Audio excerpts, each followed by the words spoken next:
really special, a really special space that we get to gather and worship in together. I'm Pastor Elisabeth, if we haven't met yet, and I oversee our family ministry and have my hands in a variety of things here at Good Shepherd. And this morning I'm continuing our series as we really start in the book of Revelation. Revelation really reminds me of one of my absolute favorite musicals, which is Wicked. And that really tracks with my generation because it was really popular when I was in middle and high school. But what's happening in Revelation is kind of like what happens in the storyline of Wicked. Wicked is almost this like grappling with a reality that's hidden that we don't see in the Wizard of Oz.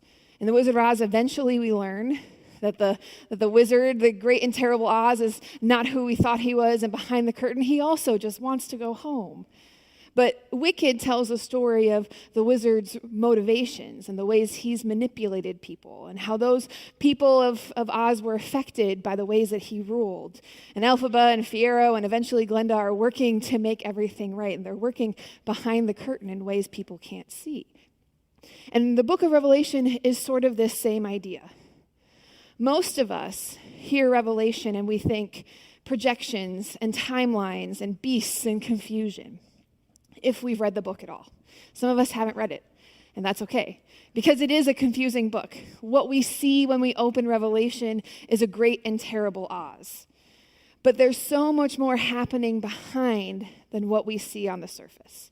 Behind the curtain is a spiritual battle, a king who truly reigns, and a call to the faithful to see that true reality and come out and live in the light of Christ. Revelation's purpose is not to hide the truth, but to reveal it. Revelation is what we call an apocalyptic book. It says this, John says, this is the revelation from Jesus. And that word, revelation, is the Greek word apocalypsis, which means apocalypse. And when we hear apocalypse, what do we think? The end of the world. Maybe with a dramatic flair. We think it's the end of the world. But that's not the biblical definition of apocalypse. Biblically, apocalypsis means unveiling or uncovering or revealing. It doesn't mean destruction. It means to recognize reality, what is truly there. Revelation is an apocalyptic book. And there are other apocalyptic books that we find throughout the Bible. Parts of Daniel is apocalyptic. Parts of Ezekiel is apocalyptic. Mark chapter 13 is like one chapter of apocalyptic style. This genre, this style of writing is imaginative. It's meant to describe God's truth in some way that we can't quite understand on the surface. And John starts his letter in verse 1 by saying this. Everything he writes after this is the revelation, the apocalypse from Jesus Christ. Scott McKnight, in our book this series, Revelation for the Rest of Us, Scott McKnight describes the purpose of apocalyptic writing. And he says, apocalypses reveal to humans God's plan for the world. They inform readers that what they think is real is not as real as they think, and that there is a deeper reality, that the world is not what it seems to be. And in reading, the unfathomable becomes clear. Revelation is God's invitation to us to see clearly, to see beyond what's right in front of us, and see the reality that God sees and is interacting in. So a few questions for us this morning, because we're at the start of our series. We're looking at Revelation 1. The questions that I want us to answer and understand is, what is Revelation? What is it that we're reading in this book? What does the revelation reveal to us? And how do we engage in this book responsibly and knowing kind of some of the tools to be able to understand what it is that we're reading? So the first question, what is Revelation? What is this book? This book is first a letter. We read the first 8 verses, and the author is John, who may be the John that wrote the gospel. It may be a different John. Regardless, this John is a teacher, well-known, connected with these churches in Asia Minor. And he is in a Roman prison for faithful witness to Jesus. And he is writing as he is experiencing suffering and persecution, and he's writing to people who are also experiencing religious pressure. Most would date this letter between 80 and 90 AD. John's audience is 7 particular churches in Asia Minor. And Revelation starts as a letter to these real congregations who are facing pressure and compromise and persecution. So it starts like a letter, which we know well from Romans and Corinthians and Philippians and Ephesians. We have lots of biblical letters. We understand how they flow. And John's audience, John has in mind his greatest concern is that these churches are struggling under the empire. And in the second and third chapters, John gives encouragement and challenge to these churches on behalf of Jesus. He's writing to tell them, keep going, don't accommodate to the empire. Some of them, they're kind of varied in their faithfulness. They've witnessed friends and family kind of suffering in public spheres for their faith. Some of them are accommodating to the powers of Roman Empire. Some of them are trying to resist, but they are discouraged. And so John writes to encourage them to remain faithful to Jesus in the midst of their hardship that they're experiencing under Rome. The first 8 verses sound like most other letters that we read in the Bible. John announces himself as the author. He names his audience. He speaks a blessing over them. And he says his intention for writing all of this is in the first 8 verses. I think it's helpful for us to know that this is a letter. There's context that John is writing in. He's in a particular place with a particular language and a particular empire. All of that influences his writing. It's a letter written to actual churches. It's also a prophecy. It's shared as God's word, the revelation from Jesus. It's from Jesus, from God to people, calling them to faithfulness. And it's an apocalypse, revealing a heavenly reality.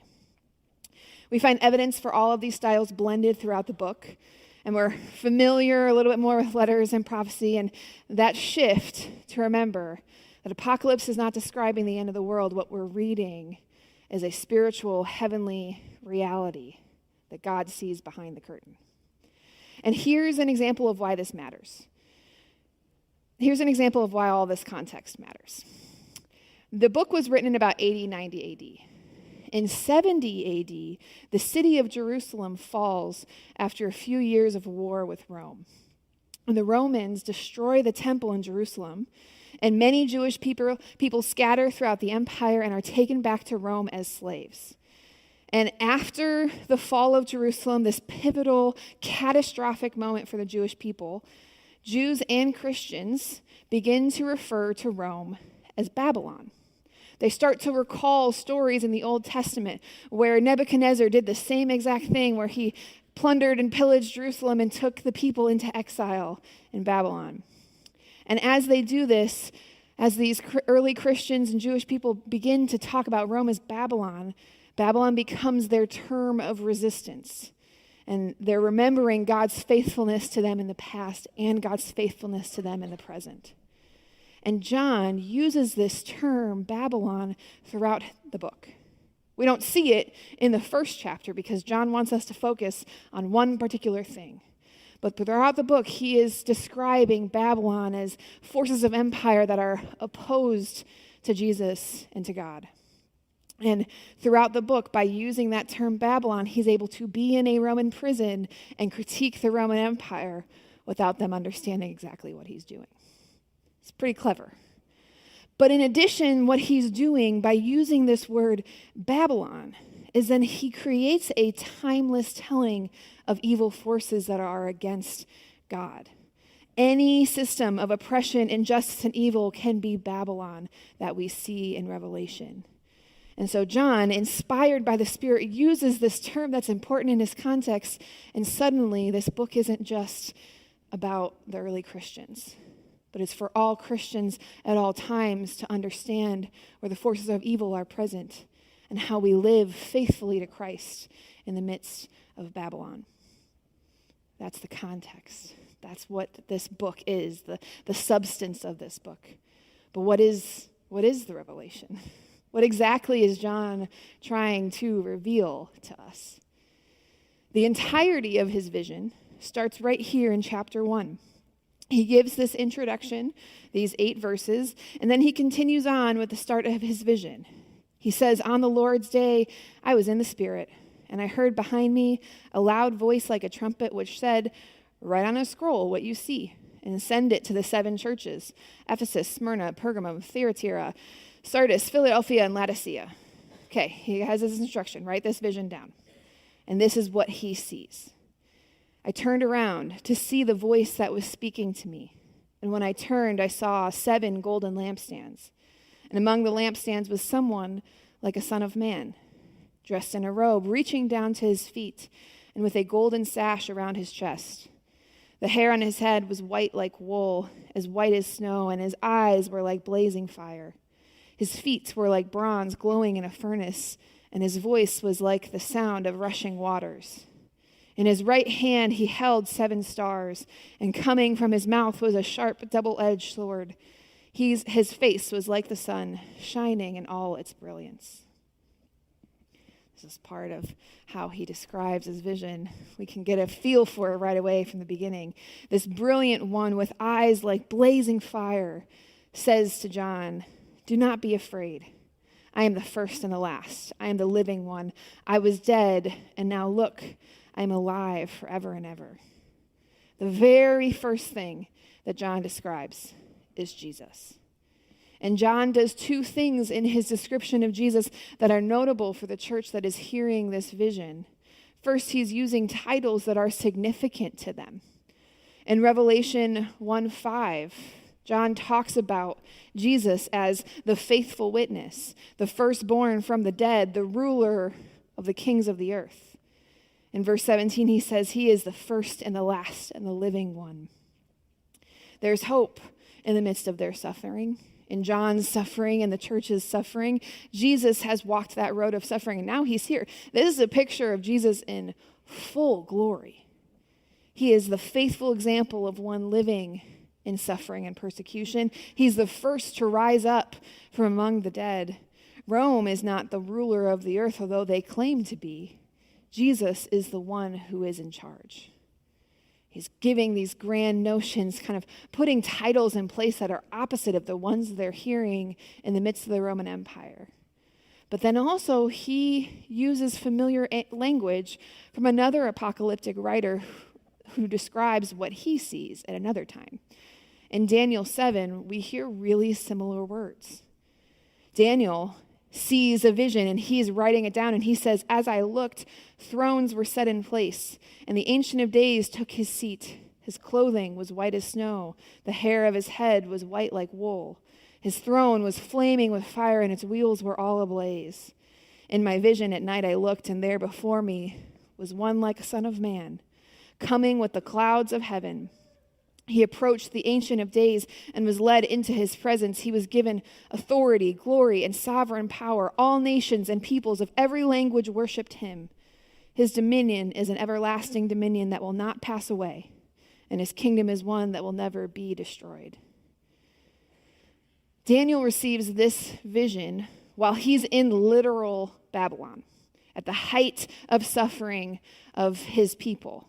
And he sees that the Ancient One is still on his throne, and the one like the Son of Man who represents all of humanity is enthroned alongside of him. And what John does by using this similar language is he's merging these pictures of Daniel with his descriptions of Jesus. And he highlights that Jesus is not just the suffering servant, but he is royal and divine. He is both the human one and the ancient one. He rules alongside the Ancient of Days, and he holds authority over all things. With just the reference to some of those same pictures, he's drawing on the strength of hope that somebody else is truly in charge and his kingdom will have no end. This is the picture for these 7 churches. And John doesn't get to any of the warnings or any of the beasts or any of the battles until this image is firmly cemented. Look, he's coming with the clouds, and every eye will see him, even those who pierced him, and all peoples on earth will mourn because of him. So shall it be.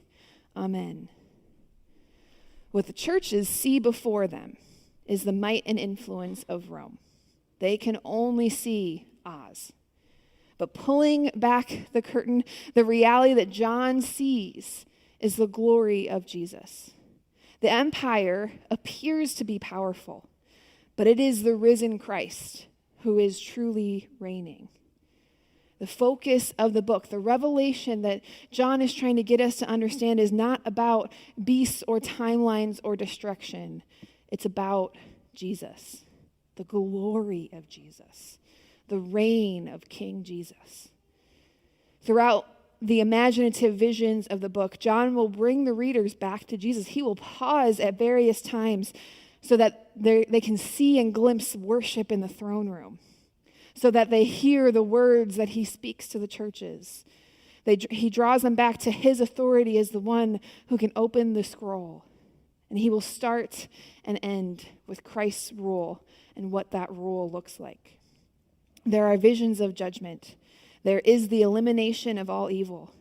But all of it is framed within the kingdom and reign of Christ. The revelation is about Jesus. The one whom Rome killed is now the living one who is ruling. The central claim of Revelation is that the crucified Jesus is now the victorious king, and his kingdom of justice is the true reality, even if we can't see it in its full glory yet. Every vision of the book flows right here from the start in chapter 1 with the glory of the radiant Jesus. That's the focus of the revelation. How then do we read it? How then do we keep moving forward into these chapters, into places that feel scary and strange and unfamiliar? There's a lot of confusing things to hold, but we first hold this vision of Christ at the center, knowing that it is the beginning and end of the story. John offers this blessing to those who desire to faithfully receive his vision. And this is the interpretive key for us to think about as we read this text. How do we read it? How do we read it? We keep this in mind. Blessed is the one who reads aloud the words of this prophecy. And blessed are those who hear it and take it to heart, what is written in it, because the time is near. The similar blessing is actually in Revelation 22 as well. It starts and ends with this blessing. And the blessing isn't for those who have the book all figured out. The blessing is for faithful obedience, for those who hear it and take it to heart, who take seriously the words from Jesus to the people, the reality that Christ is Lord. There's blessing for those who listen and obey the warnings to return to faithfulness, to come out of Babylon, to worship Christ alone, to courageously witness to this greater reality. John does say that some of these things are coming in the future, but that's not his primary concern. We're not reading Revelation to be informed. He doesn't say, blessed are those who read these words and then know exactly when the world's going to end. That's not what he says. Blessed are those who take it to heart, who are formed and transformed as faithful disciples, and who recognize and live as if Christ is on the throne. And honestly, that's how we read the rest of the Bible. We don't read the rest of the Bible trying to put together timelines and prophecies and have all this information. We read the rest of the Bible to be transformed, to be made into the image of Christ. And blessed are those who seek to have the same formation take place when they read the book of Revelation. What the revelation is meant to do is lift us out of the loud and urgent, oppressive and false reality of this world, and to bring our attention back to Jesus. John uses the character of Babylon as a timeless trope for Christians to be aware of at all times. Babylon is present in empires that amass wealth, in leaders who mislead and oppress their people, in governments that execute violence.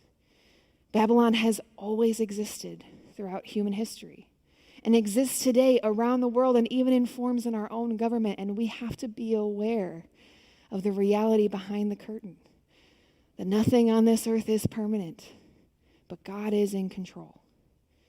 John doesn't mince words about the presence of Babylon. He wants people to pay attention and answer the question, how do we be faithful in the midst of Babylon so we don't follow the ways of the world, but follow the worship of Christ? That's the question that John is asking. How will you be faithful to Christ? To answer it, we start first with the reality behind the curtain, that Christ is on the throne, that he is our guide and he is in our midst, the radiant one, the living one, the one who is ruler of the earth, the one who is the faithful witness. And as we seek to be people who take the revelation to heart, we hold these two truths as we approach the book. We remember that apocalypse doesn't mean what we think it does. So when we approach scary images, Jesus tells us to not be afraid, but start first with some questions. Remembering that apocalypse is revealing God's truth in some imaginative ancient language. And so the images that John is going to use are not random. They come from the biblical story, from Daniel, Ezekiel, Isaiah, Zechariah, the Gospels, the Psalms, and so many others. Revelation was written by an ultimate Bible nerd, like someone who was so entrenched in the stories of the Bible, the images of the Bible, that they just came out in the ways that he wrote. If there's ever an image that you encounter in the book that you don't understand, stop. Do some research. Ask some questions. It's probably a reference to something in the Old Testament that we've forgotten or we skipped over, just missed a million times. Or it was so minor, and then John made it a big deal. So we start first by remembering that there's a truth here that God wants us to understand, not just the end of the world, but a reality that is beyond our reach. And we remember, too, that Revelation is a continuation of the story we already know. It's not a new story that's going to happen sometime in the future. It's the culmination of everything we've learned from Genesis and beyond. We remember the story that starts in creation, with God's perfect ordering of the world as he dwelled among his people, with humanity's turn from that perfection and the reality of sin that is in and among us. We remember God's faithfulness to the people of Israel and all of humanity throughout history. That Jesus is the ultimate demonstration of God's love for us and commitment to our restoration. We remember the church, that the people of God are meant to be of all nations and all people groups and are called to witness to his goodness and kingdom on the earth. And we know and read in Revelation how the story ends, how all of it that we've been reading throughout the whole Bible leads to this point of God dwelling with his people again. The ending of Revelation, where we're headed in this series, is a reminder that God's going to recreate what he started in Eden, that God is going to make all things new again. Revelation is the story of Jesus' ultimate triumph.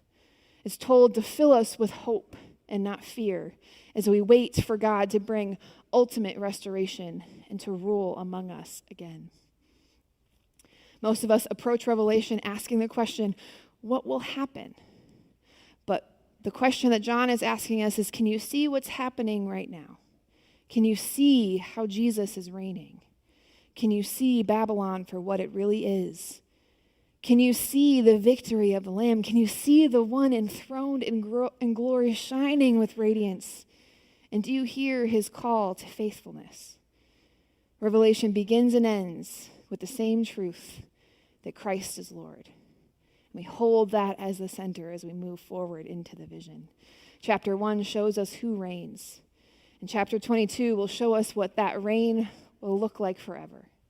And between those realities, as Scott McKnight shared last week, the church is called to take the revelation to heart, to embrace wisdom, to demonstrate faithful witness, and to offer true worship to our King. We're not asking the question of how do we perfectly see the future. The question we're asking in Revelation is whether we can see clearly enough to follow Jesus faithfully in the present.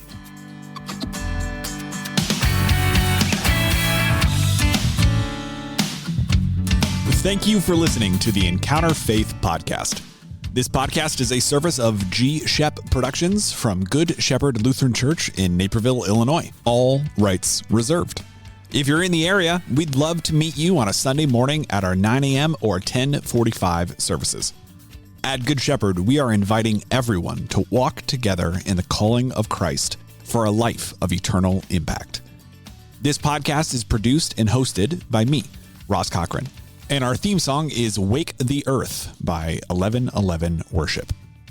Thank you for listening. We'll talk again soon.